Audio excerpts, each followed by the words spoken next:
I find that the romantic relationship, who we're drawn to, who's drawn to us, and the dynamics that we create there are a really big mirror or spotlight for how we feel about ourselves in general. And I'm thinking, back to that time when I met you and the person that I was involved with, trying not to judge, but the judgment is towards myself mainly and a little bit of him. But the choices that I made, he was exactly the kind of person I was dating then. And he was mirroring exactly the way I thought I deserved to be treated. And I mean, there's so many more complications to that relationship as it went forward, but the grieving part was way longer than the actual relationship existed in reality. And I felt that being on the anxious part, the wanting part, the left part, the dumped part, that there was so much shame about that.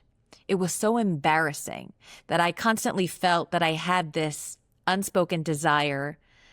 I call it like the prayer for indifference. I just want to not care. Can I please just not care? Can someone take away the caring? Because I feel like such a loser.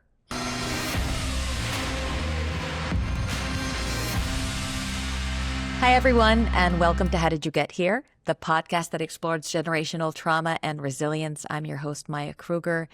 And today I have a very exciting guest who was actually one of the first people that I met when I moved to the States 11 years ago. I have Briana McWilliam, a licensed and board-certified creative arts therapist who has spent more than 15 years helping adults struggling with insecure attachments. And she is also the founder of the Briana McWilliam Method. Welcome, Briana. I'm so glad that you're here. I am happy to be here. Did you know that you were one of the first people, that you actually have this very special place in my life story since I moved to the States? I think I knew I was one of the first. I believe you were coming to the States to go to drama therapy school at NYU. But yeah, it was an interesting intersection, even in my life when I met you. So you also stand out in my mind. Interesting. I think we've had these kind of interactions that are very powerful, and they showed up sporadically. But when I moved here for school, I met you about a week after a really awful breakup. As in, I moved here early from Israel, where I'm from. I worked early for this boy I was seeing, and I got very quickly dumped within the first week of landing. And I didn't know what to do with myself. And I got this email from NYU because I was about to start the master's program there about a workshop you were leading with another Australian director. And I remember getting there to Brooklyn, getting on all the wrong subways and taking like 45 minutes, which should have taken me about 15. And I was the only one. And then I didn't know you guys were dating at the time. So it was this whole you guys didn't know what to do with me. You asked me if I wanted to go to breakfast, and we did. And then we went to Chinatown and got our auras read. And it turned into this amazing day for me, which really changed the way I viewed the city, which felt like a very scary place at the time. So thank you for that. Oh, thank you for being the one to show up. You are welcome. And then, of course, you came to my thesis performance, and I ended up writing a chapter in your book about complicated grief. So where am I finding you today? Where are you? So now I'm working primarily with adults that are struggling with attachment-related issues in their romantic relationships. Really working with that through creative arts modalities and energy healing practices, and kind of diving deep into what I believe to be is the spiritual assignment in our relationships. And just kind of following the wave and seeing where and how that evolves, as I continue to work with people. And even in my own personal life, a lot of times what I do professionally evolves from where I am personally. And so I think those two things tend to feed each other in a sort of symbiotic relationship. Why attachment? What's been your journey with it? Why specifically that? Yeah. So I would say it's because of my own, history with attachment wounding. I was a child of divorce, and we lived on the edge of poverty for most of my early life. And so there was a lot of instability moving around from state to state. I had blended family. Both my parents were remarried and I had step siblings. So and in each of us had our own kind of issues that went along with with that. So there was a lot of chaos and unpredictability, and there was a kind of financial and emotional survivalism that I think I really deeply internalized. And so in my mind, if I became a high achiever, then getting good grades in academics was my way out. And so I felt like if I performed well enough, then I could feel safe and get out of that situation somehow. That was not going to happen to me. I was not going to be poor. I was not going to be a single mom. You know, I had all this checklist that I was determined to tick off. But I also was developing that fearfully avoidant kind of disorganized attachment style underneath all that, you know, really wanting closeness, but also really afraid of it because my attachments were always sort of being disrupted every few years. So there were kind of like these silent scripts. And I know that your interests really lie with generational influences and what goes on there. And I think in my family, there were certain phrases that would probably highlight that kind of narrative. So like on my dad's side, it was very much, if you want something done right, you got to do it yourself. Right. Okay. My mom's side was, don't be a burden. Men only want one thing, you know, so it was a little more distrust on her side. And those words would kind of, I think, seed the way that I started to show up in relationships as an adult. So fast forward to adulthood. I was the youngest to graduate from my graduate class. I got the A grade, you know, and I married a doctor, and we were living in the Upper West Side of Manhattan, and things were going well. And I was totally spiritually arid. You know, it was like everything looked good on the outside, but inside I was completely detached from who I was, what I wanted, my creativity, which is what I always wanted, space to explore, and I had completely lost touch with it. So I became a divorced single mom. And then my brother and both my parents were diagnosed with serious chronic illnesses. And just when I thought I had found love again, my partner couldn't be faithful. And that relationship ended. And then I found out I miscarried without even knowing that I'd been pregnant. And so there was kind of like all these balls that I had been juggling for a long time kind of came crashing down all at one time. And that really forced me to stop running and start like looking inward. And I felt like I could either collapse into a victimized identity, or I could try to find whatever grace could be found in the experience. And so that was actually when I started writing that book on complicated grief. And it was funny because I had been writing romance novels, paranormal romance novels, as a way to like process all my angst. And I would win contests, but nothing would ever get published. So I put together the proposal for that book on grief and attachment, and it was accepted within a week by a publisher. It was a contributed volume. I had a lot of other practitioners contribute their ideas. And it was funny to me that grief became the pathway to love. You know, it was like working through the grief became the pathway to talking about attachment.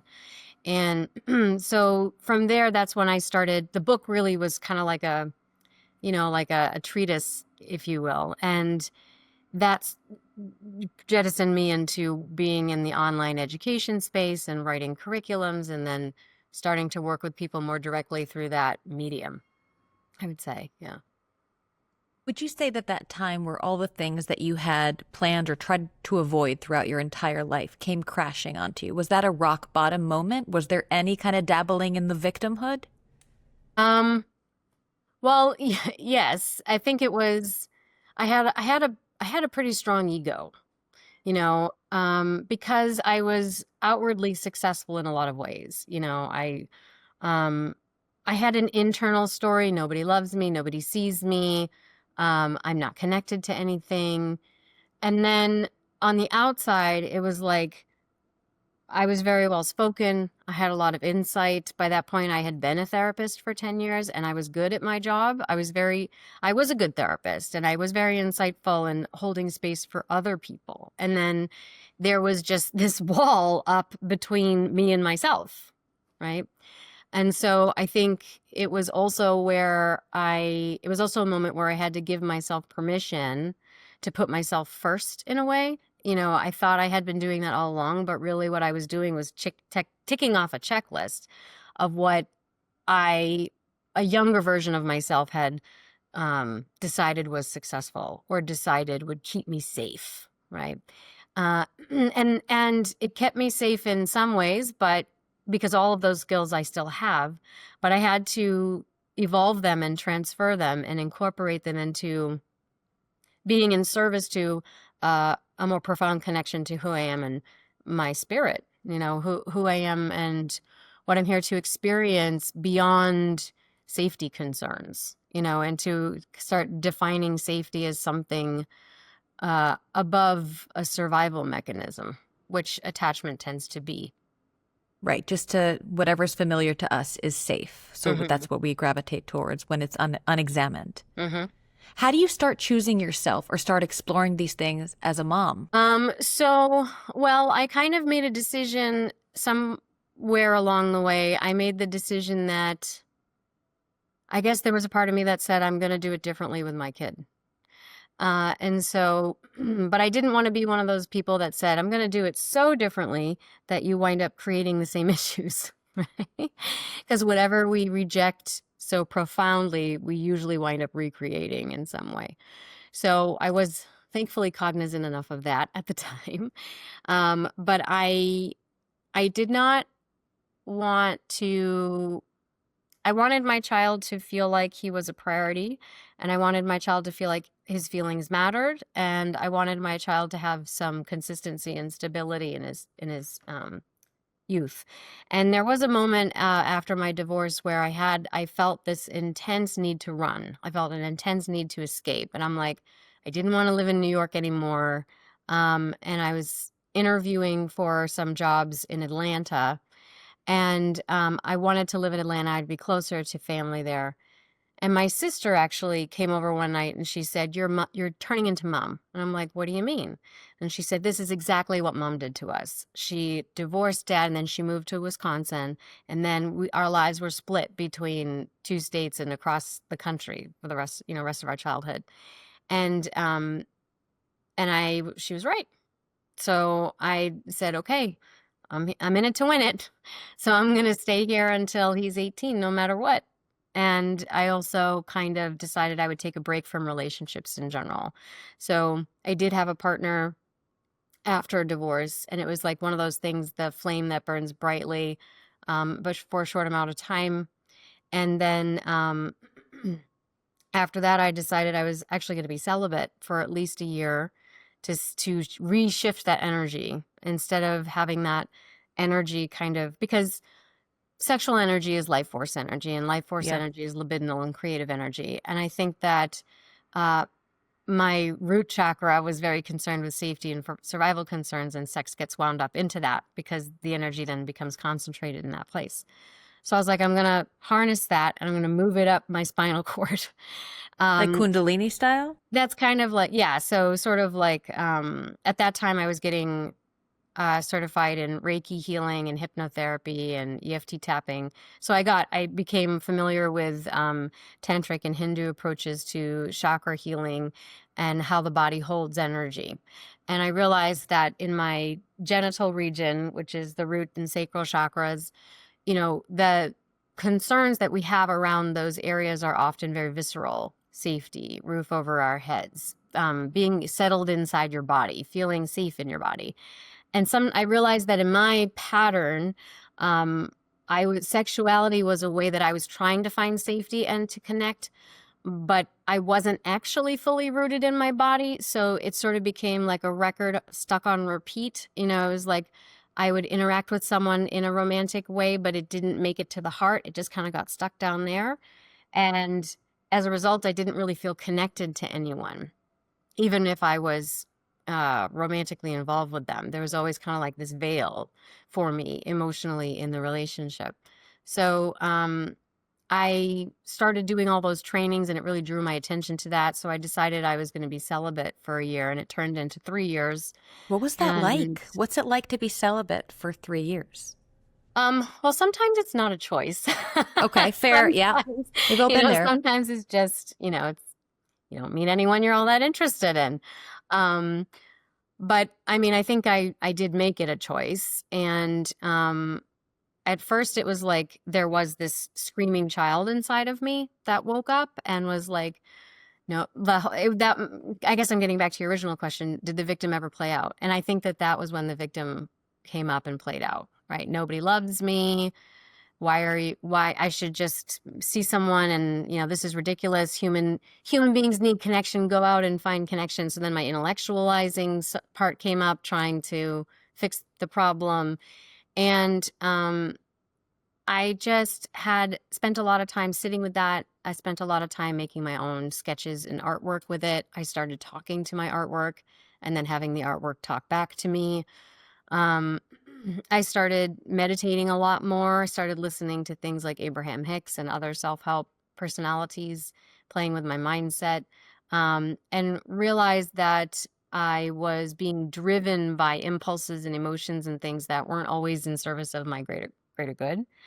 And so then that was when I started. So the book kind of came out of that whole experience. And then the book led to developing curriculums in online education. And then that kind of caught fire. And then there were some synchronicities, the state passing laws requiring people with my licensing to have continuing education. And when they passed that law, I was the only game in town. So my business kind of took off very quickly. And I didn't, at that point, I had moved some of that energy. I was like, relationships, ironically, was the only thing I was talking about. And it was the last thing on my mind, like for myself, because I was so excited about what was going on with my business. And I was so excited about talking about what I'd learned through my own experience that my mind was so much more focused on growing this thing. And in many ways, I was growing myself through that process. Okay. So you're completely focused at this point in your life on teaching people about relationships, but you're not in a relationship. Are you mostly also geared towards romantic relationships in the work that you do? Yes. So my work is pretty explicitly about romantic relationships. Of course, that will wind up, usually it leads to conversations about parental relationships, whether your own parents or your children. It can lead to relationships about friends. I often have clients who will say, but I have secure relationships with my friends. I have secure relationships with my kids. But when it comes to my partner or when it comes to my parents, it doesn't work. Like these things keep coming up. So we do, of course, have the capacity to compartmentalize. Some people don't. Sometimes people find that they have the same patterns in their relationships. It just depends. But that's where I start. And then I wind up collecting people who the grief also comes in. We'll have people who maybe lost their partner of X number of years and they were in a secure relationship. And then right after that loss, they get into another relationship that winds up being very insecure, has a lot of of these anxious avoidant dynamics evolving. Why is that? I've been secure in a long-term relationship for years, and now all of a sudden I'm in this insecure relationship. It doesn't make sense.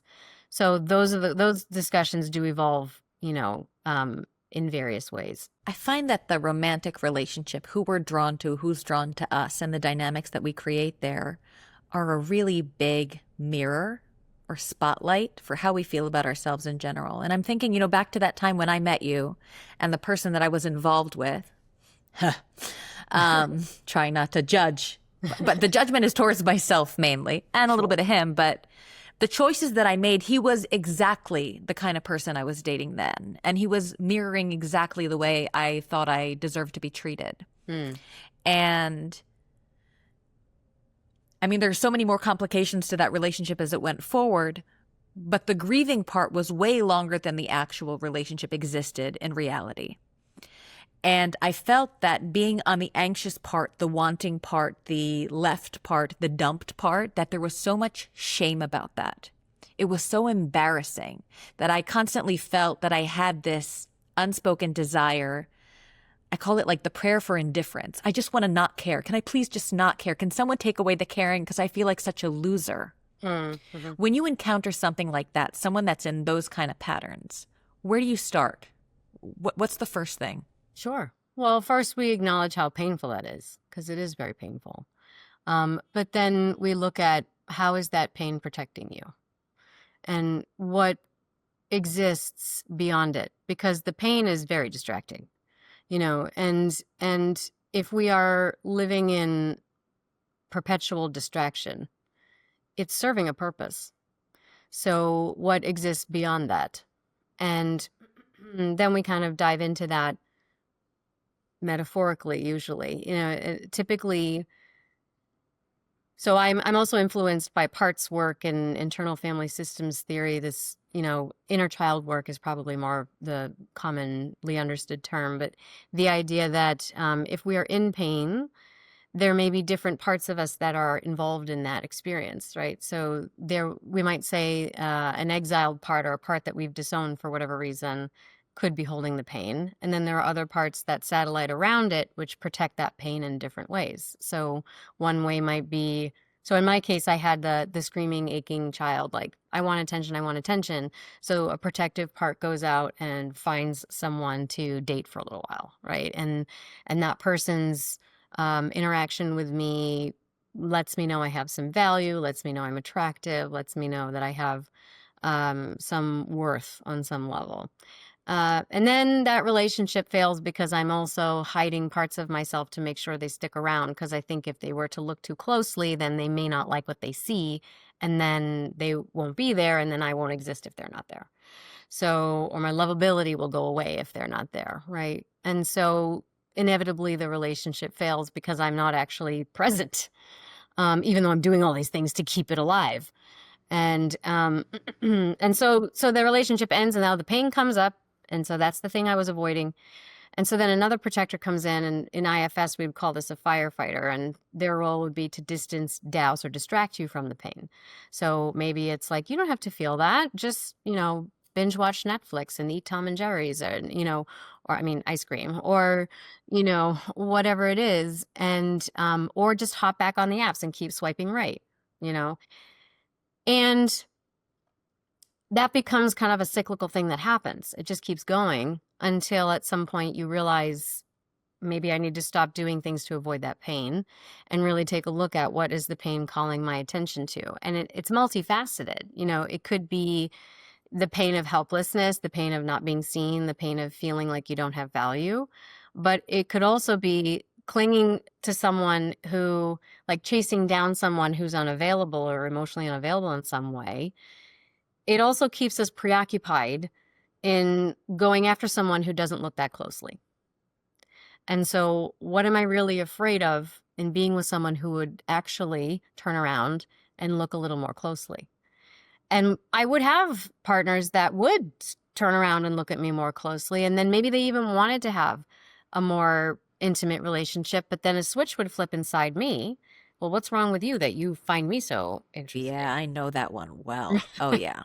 Hmm. What? Like, well, you must not be all that great then, because what's that about? So all of a sudden I'm not interested in them anymore. And that would be a pattern for me.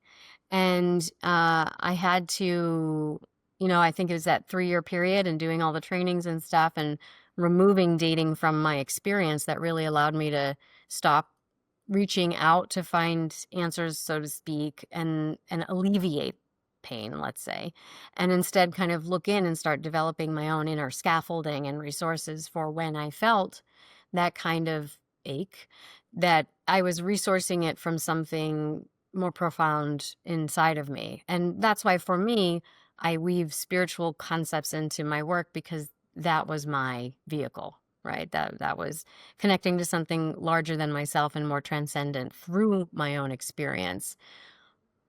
Allowed me to show up in relationships in a healthier way. Did you grow up in a spiritual house, or did you have to completely reinvent the wheel for yourself? It's interesting. I was raised a Catholic. I was an altar girl in Wisconsin. They I had a didn't know very that. progressive diocese in Milwaukee. Okay. Um, Baptized, First Communion, all that. But I would say, my grandparents were more religious. They'd go to church every Sunday. But I would say I had, like, my family was more like, we were witchy Catholics. It was sort of like, my mother really prayed to saints. She wasn't she wasn't so much like Okay. the Holy Trinity. And we would, you know, my grandfather's patron saint was Saint Francis, was the saint of animals and lost causes, and or my grandmother was Saint Anthony, was lost causes, and it was kind of a pagan Catholicism. Yeah. And there were certain intuitive abilities that I think existed in my family, and there was sort of these stories of events and happenings that would occur to my people in my family, like they just knew something or they took an action through intuitive understanding and knowing, and there was a positive result, right? So like my mom, in my family, my mother would, if they were thinking about buying a house, they'd call my mother and have her come over and walk the house first to determine if it was like haunted or had bad juju, you know? She could feel So it. yeah, so these things would be kind of woven in, you know, in my family. If someone is harassing you or you don't want them in your life anymore, you write their name on a slip of paper and you add a little bit of lemon juice and salt and you fold it up in a piece of aluminum foil and you stick it in the freezer and you say a little prayer. Go with God with all the best wishes, just be out of my life. And so there are these little kind of witchy things that also I've inherited, but yet we are Roman Catholics, right? So that was kind of my spiritual inheritance, and I think religious inheritance, but it was kind of woven in with that. And then I didn't really bring that into my adulthood. You know, it sort of fell away in adolescence. It wasn't something it didn't make sense to me. Religion didn't really quite make sense to me. And then I kind of started formulating my own ideas, and I started reading more about like shamanic approaches, the idea that there's and Jung, like there's a collective consciousness, there's a life force energy that we all share. That made more sense to me.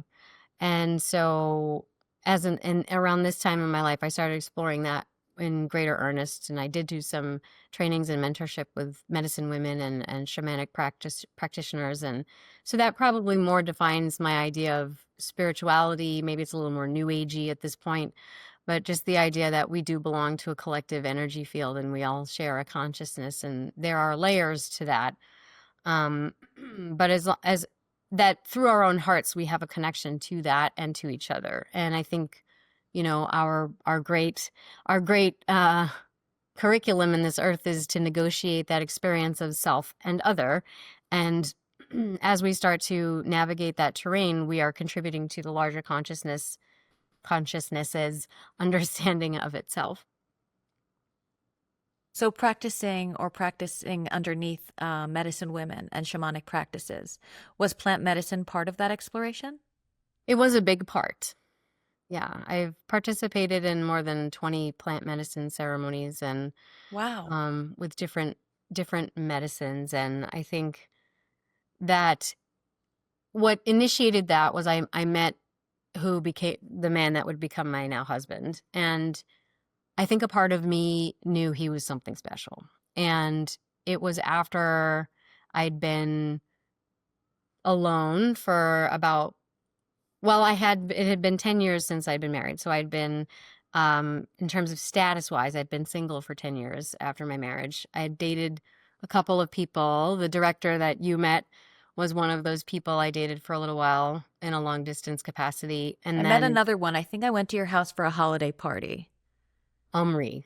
Yeah. Yes. Yeah. So Yes. Omri was the second one, and he kind of that relationship was a strong relationship, but a short relationship. And that relationship taught me that you don't have to stop loving someone in order to let them go. And that loving someone doesn't necessarily mean that you're going to be with them forever. And that there are significant compatibility things you have to consider.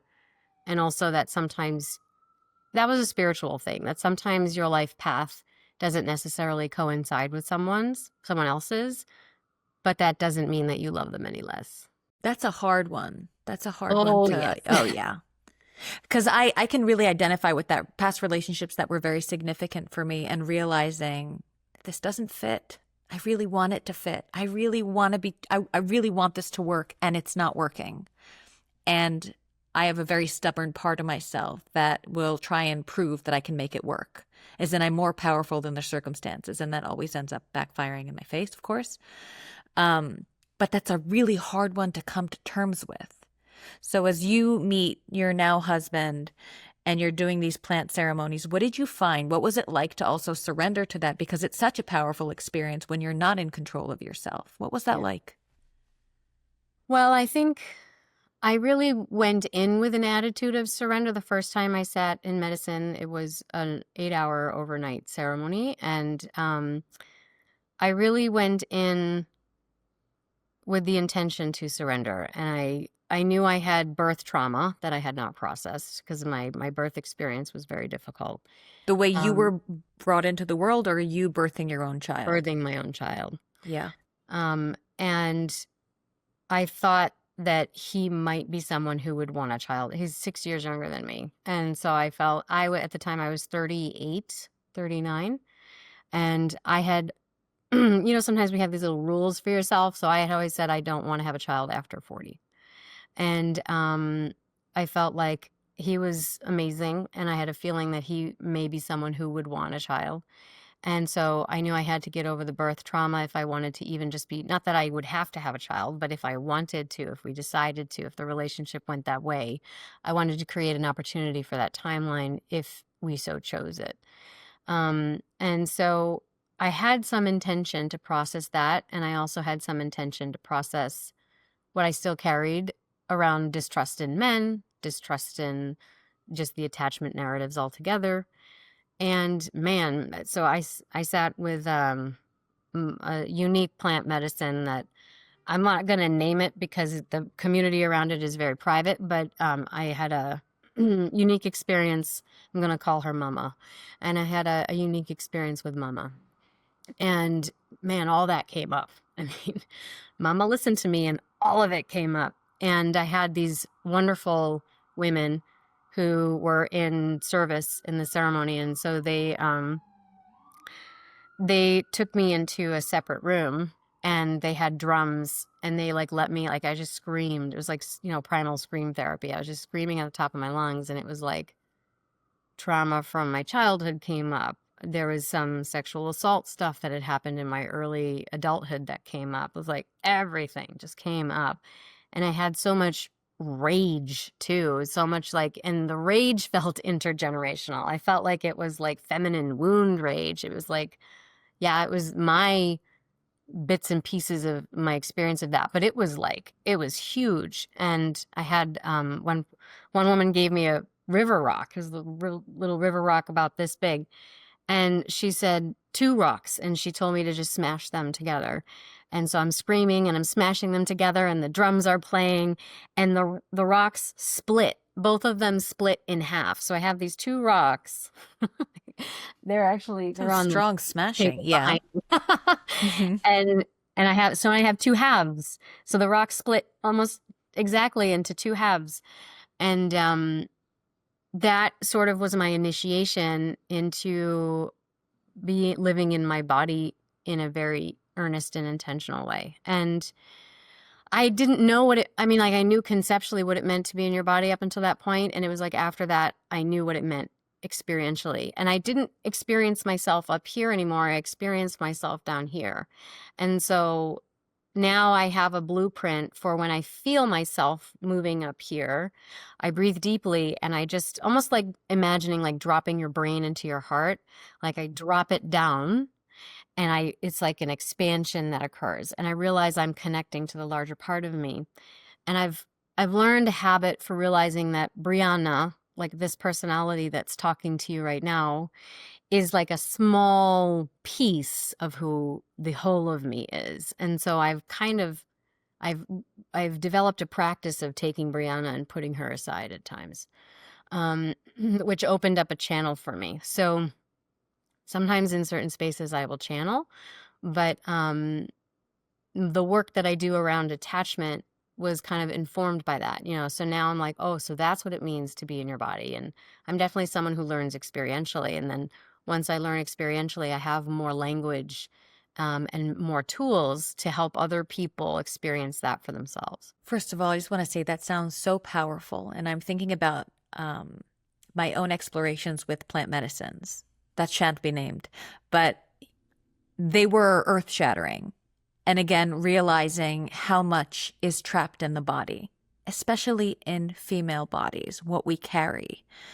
It's almost like with being birthed with a womb inside your body, you carry this very potent vessel inside of you.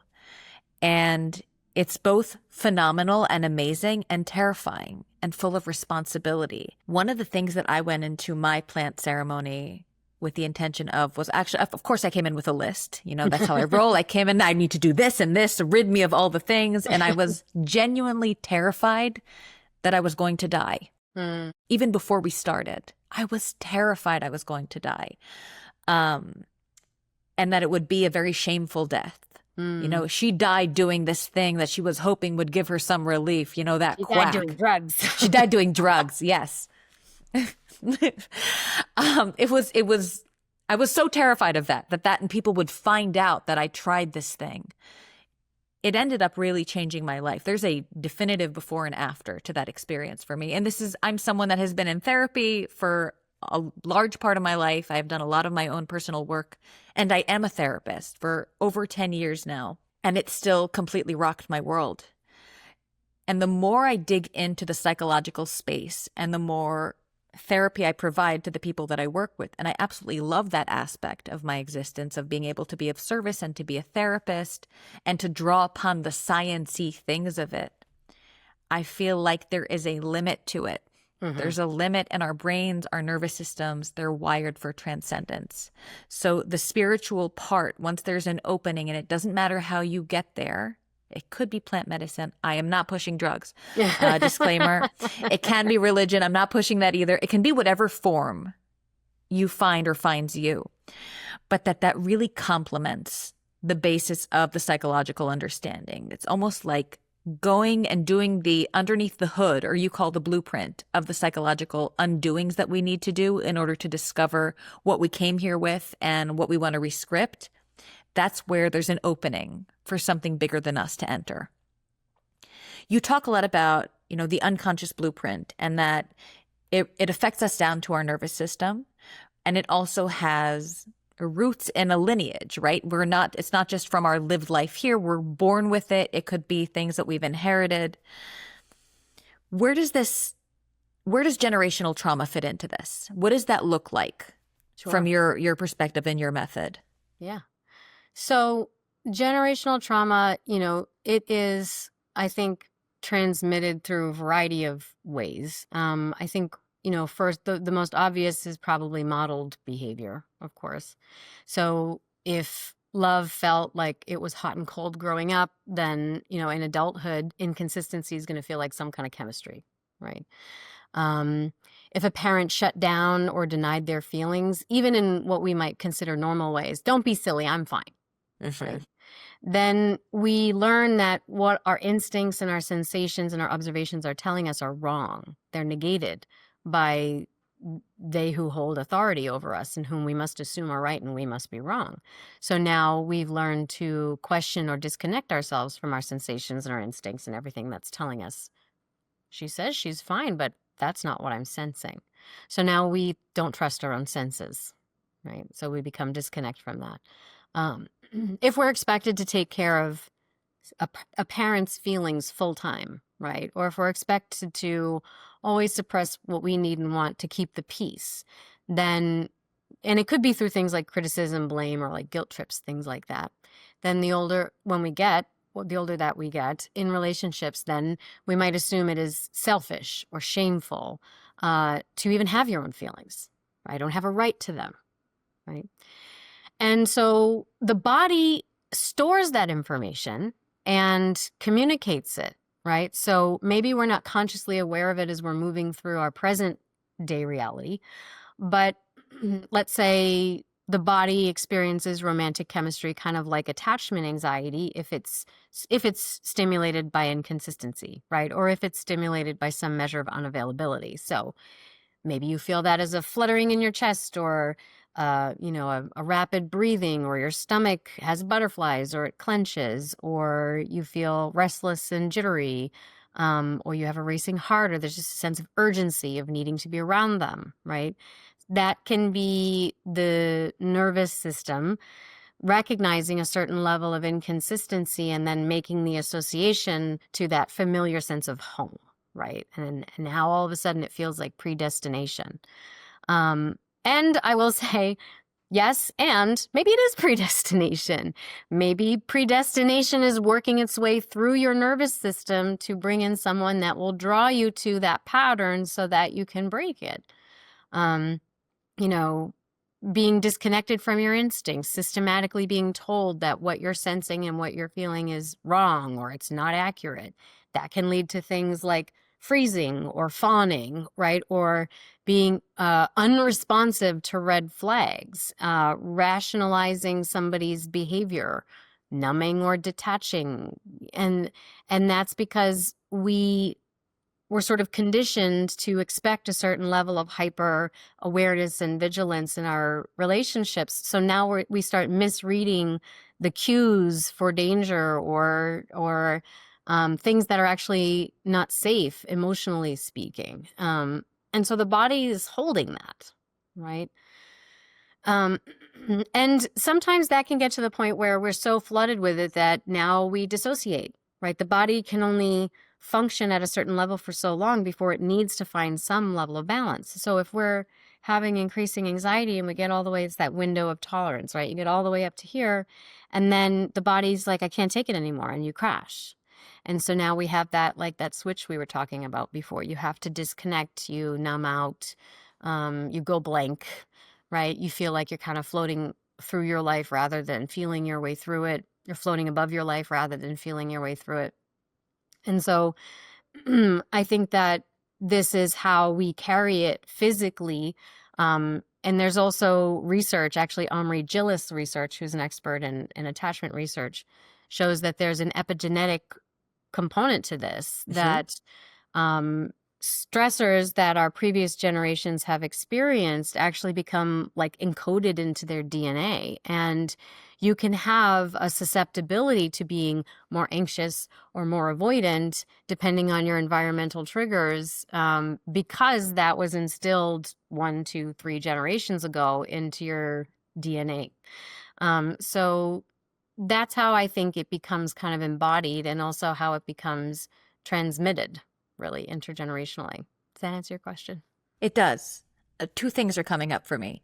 The first thing is, what you're describing around us being wired to be drawn to things that are familiar to us, even if it's not really healthy or aligned with the ways we would like to exist in the world.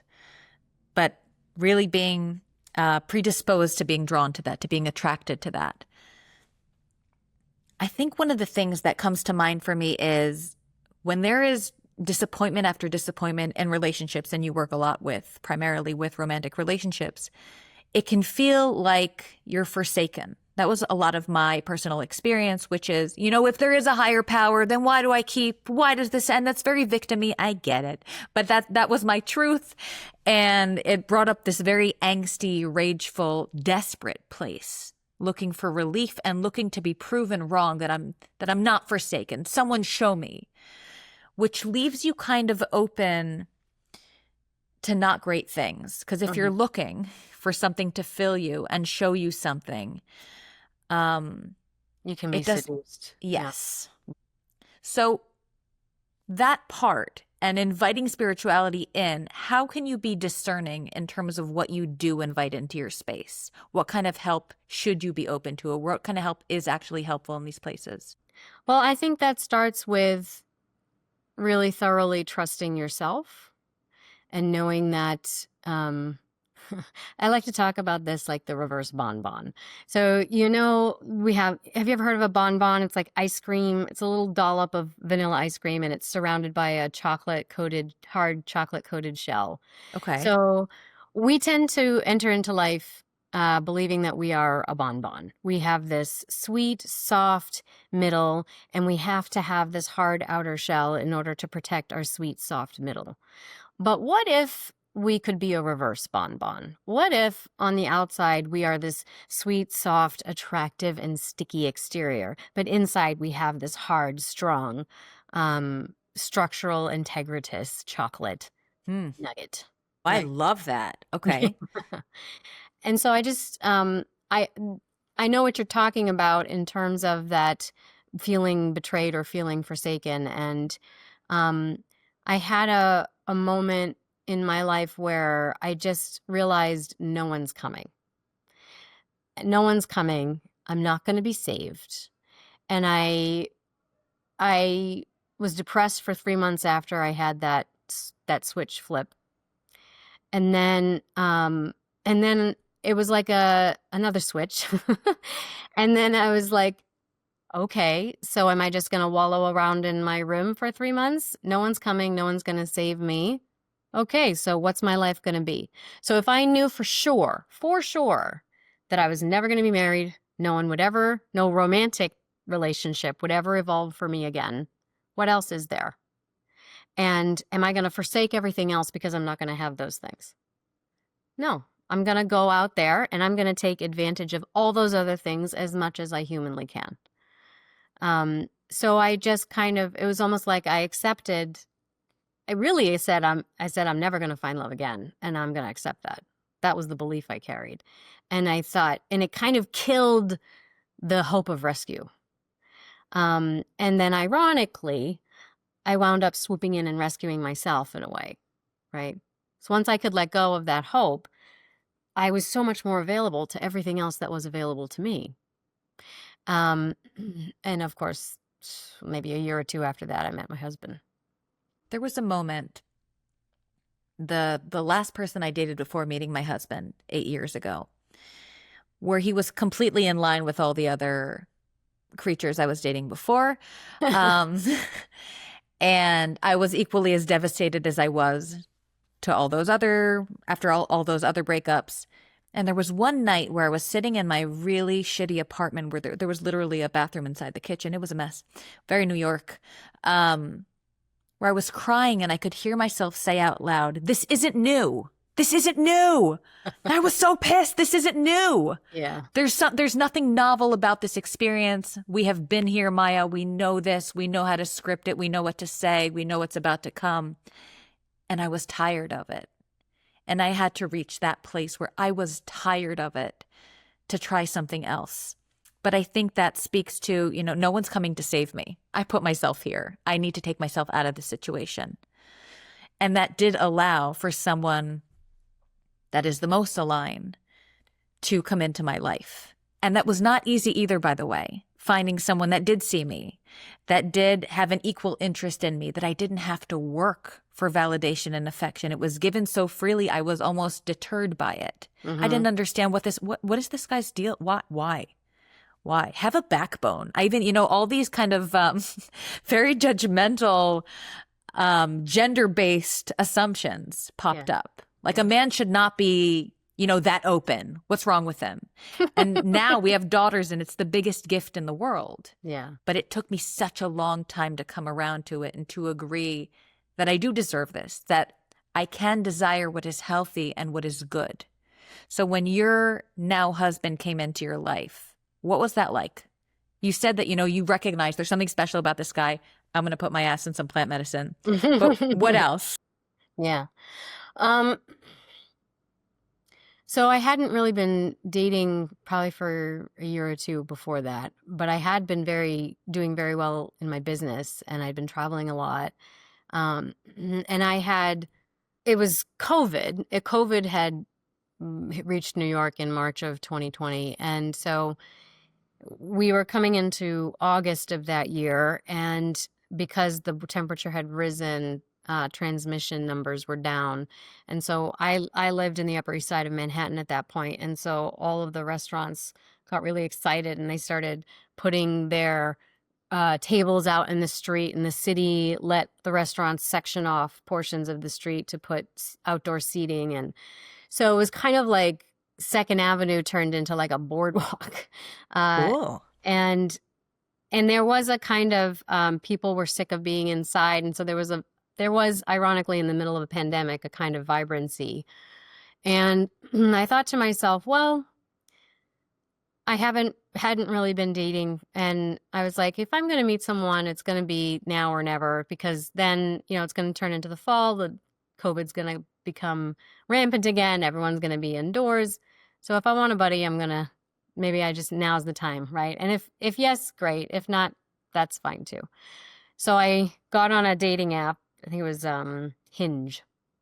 And, he was the first person to message me, and he was just very sweet and, polite. And I thought his picture, he had a nice face, and he was talking to me. We had some chitter chatter for like maybe a week or so. And by the end of the week, I'm like, is he going to ask me out or what? And I'm like, I should just ask him out. And I'm like, no, just let him lead. You want someone who leads. And so right when I was at the edge of like, I'm asking him out, and he finally asked me out. And then, we met for a date, and the date ended up lasting like 7 hours. So we were Wow. we went to a restaurant, and then we just sat on a park bench because it was 8 o'clock curfew. So, and we just talked, and mostly I talked. He let me go on. He asked me a question, which set me off, because in a good way, because I really love mythology. And he asked me about Star Wars, and the new Star Wars movies were coming out. And I love talking about Joseph Campbell and the mythology behind Star Wars and why it works commercially and blah, blah, blah. So I just sat there and talked to him ad nauseum about Star Wars. And I think that he caught maybe 20% of what I said. But he just smiled and listened and, seemed to enjoy being in my presence. And so then by the end of the night, we're sitting on my stoop, we've got our little masks on. And he's like, well, I really want to kiss you. And do you think we should risk it? And so I'm just like, yes, let's risk so it. romantic. Okay. And our relationship accelerated very quickly after that. I think we were exclusive within like 2 weeks, maybe 3 weeks. It was definitely not a month. And he was just kind of like, so are you with me or are you not with me? Right. And he's kind of like, and if you're with me, I want you all in, not any of this half-ass stuff. And, cooties. So, I'm like, let's do it. Let's do it. And it wasn't that like gut-wrenching obsession that I had experienced in the past. It was more like, this feels easy. This feels enjoyable. This feels like fun. This feels exploratory. I'm curious to see where it goes, and everything he did was so kind and thoughtful, and he was so attentive to things, and he wound up being, wonderful towards my son. I waited a long time to introduce them, and then they got along really well, and it just solidified for me that this guy really was someone special. And it was such a lovely it was like a soft landing, as opposed to the crash landings that I had been so used to. Do you ever miss the drama of the crash landings and of the crash longings? Not 1 ounce of it. It's a relief. Yeah. You also, another thing I was thinking about reading a lot of your online content is that you refer to energies a lot. What does that mean? What are energies? Yeah. So I think of emotion as energy moving through the body. Okay. And and I guess when I talk about energy, I'm also sort of talking about it in 2 broad categorical sense. The first being like subtle energies. So this is like things like body language, like when you walk into a room, how do people sense you? People tend to sense you before you open your mouth. So what are they sensing from you? This is more, and that can be communicated through just posture, micro expressions in your face, what you wore that day, that's more subtle energy. And definitely we pick up on that and we exchange that kind of energy on a regular basis. And then I'm also kind of talking about it in a mystical sense. I think I'm also talking about maybe in like universal law sense, like law of attraction or manifestation stuff, where you're talking about a larger curriculum and how we align to that energy, that things that you feel compelled towards, and there's an energy behind that compulsion. And where does that compulsion stem from? And that itself is also an energy that we are linking up and connecting to. I think another way to think of it is like when you're at a concert, right? And people do the wave. Mm-hmm. You see the wave go up and down as it goes through the crowd, right? That Mm-hmm. almost, if you could imagine that that is a strand of energy moving through the crowd, and we all feel it as it passes through us.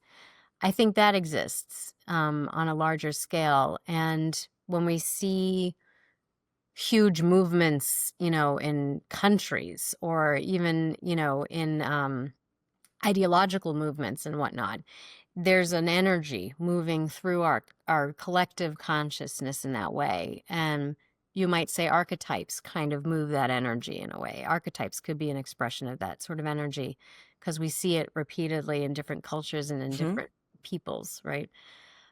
So I guess I talk about it kind of my meaning is on those two different levels. There's the subtle energy and an energy exchange and the immediacy of the moment. And then there's those larger forms of archetypal energies that move us, even through stages of life. There will be these distinct stages of life that we observe and different growth crises that we all go through, just by the very nature of being a human, right? From life to death.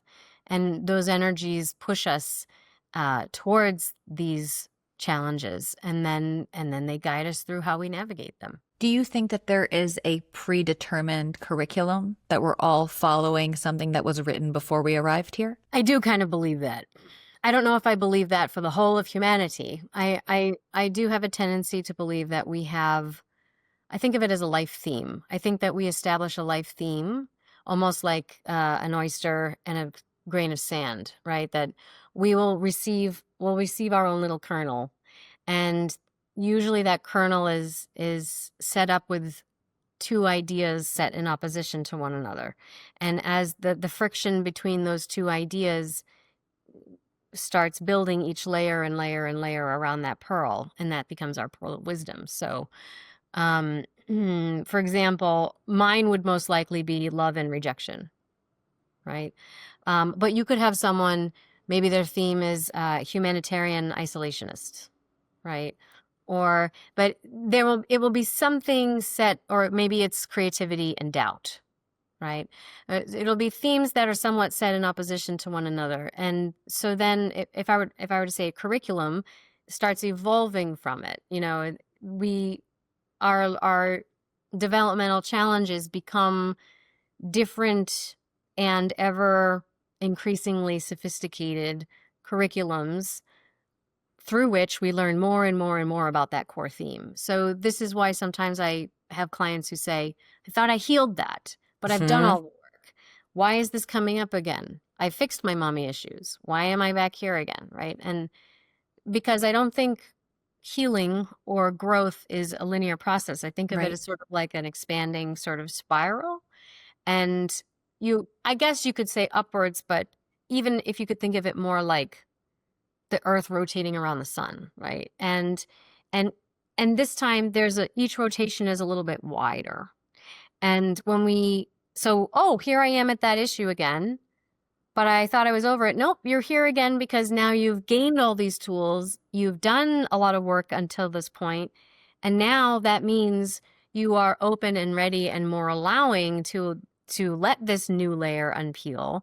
And now you're going to see and understand and integrate it with even greater maturity and sophistication. And you're going to understand it on a deeper level.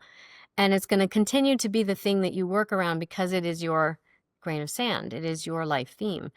And so this becomes wounds of wisdom, right? This becomes our gift in a way. And it doesn't have to look like it does for me, which is talking about it so explicitly. But it can be that it just is in the way you show up every day to work. I had an interesting mundane experience. I went to the post office to mail a Christmas gift one year, and there was a woman there at the post office, and postal workers get a bad rep, but there's the monotony of the job, and next, and she's there, and she knows the name of everybody coming in, and she's just like, she's glowing. I mean, she lights up the place. Her energy is just vibrating. And as she's very kindly helping some woman with her packages, another patron comes up and says, "Hey, so and so, so here's that lasagna. Mary made it for you because, she really wanted to thank you for all the help that you gave her and blah, blah, blah." And like gives this postal worker a lasagna, Wow. at the countertop. And I thought to myself, if God sent angels to earth, this is where they would be placed, right? This is where they would be stationed. And so the point is that sometimes our expansion and our life themes, we're not talking about it so literally in the way that I do, but it's that we're just living it. And as we are living it, it is rubbing off on people. They're going to sense it and they'll be inspired by it. That's a beautiful story. What is something that you're working on now? So right now I was playing with taking one of my curriculums, which is called Hungry Love, which talks a lot about what we were talking about here today. I've been playing with putting that into a book form, like making it into another book. I did those 2 contributed volumes a few years ago, and I really haven't written anything since. And I was thinking to maybe put that into book form for the self-help niche. And it would be the first one that is my solo voice. So I have I've made an outline for it, and now I'm kind of dancing around it and I'm sort of sitting with, what does that mean for me? What am I excited about? What might be holding me back from doing that? And also playing with how to delegate more in my business. I think I'm also confronting stories, and it's never ending, but I'm also confronting stories around, especially that if you have to do something right, you got to do it yourself. That one's very difficult for me to let go of. So just acknowledging where I'm becoming a bottleneck to my own success, and how to learn how to systematize and teach other people to help me in the ways that I could use help, and then to accept that help and trust that it's going to work, and to trust the systems that I created. And even if those people need to move on or grow out of our relationship, then I can invite someone else in and trust the systems I've made, so that what I've built won't come crashing down around me. So like having protocols in place. Yeah, standard operating procedures. I will say ChatGPT and AI has made that extremely helpful. But being able to, for me, that's mostly the marketing piece, like helping other people do the marketing so I can do what I enjoy most, which is writing curriculums and being in a teaching space. That really is what lights me up the most. And so if I can get the marketing piece squared away, I feel like there's a piece of me that will give myself more permission to be in those spaces in a different way. Are you proud of yourself? Wow, what a question. I am proud of myself. And it's funny because I don't think I give myself that credit until someone either doubts me, and then I'll say, "Excuse me, I know what I'm doing, and here's the evidence," right? But it's a good mirror, because it's like, I think I'm always kind of living with some level of self-doubt. And that's my ongoing work, is just being aware of, oh, if I'm working so hard at something, it's because I've got a doubtful voice that's driving me towards that over-efforting. And someone comes in and says something doubtful to me, and I get that like, whoa, whoa, whoa. And then I'm like, okay, I hear you. Thanks for the reminder, So here you are with another one. So thank you. I think what you're doing is amazing. And it's been really humbling and exciting to also see you from the sidelines and watch your evolution in your career and in your personal life. Thank you. So, and I also want to thank you for today, and really of sharing of yourself and of your work and of your heart and your life. And I'm excited to stay in touch. Yes. Thank you for inviting me. It was a lovely conversation. And that was my conversation with Briana McWilliam. I am so glad that I got dumped almost 12 years ago and landed at her workshop that week, that very fateful week, my first week in New York City, and got to meet her when I did. What a treat. She's such a force to be reckoned with, and I've learned so much from her, and I continue to do so. And if you want to learn more about Briana and her work, all of her info will be in the show notes. And as always, if you have any questions or comments, feel free to leave a comment or email me. I'd love to hear from you. This has been How Did You Get Here? And I'm Maya Kruger. Thank you for listening.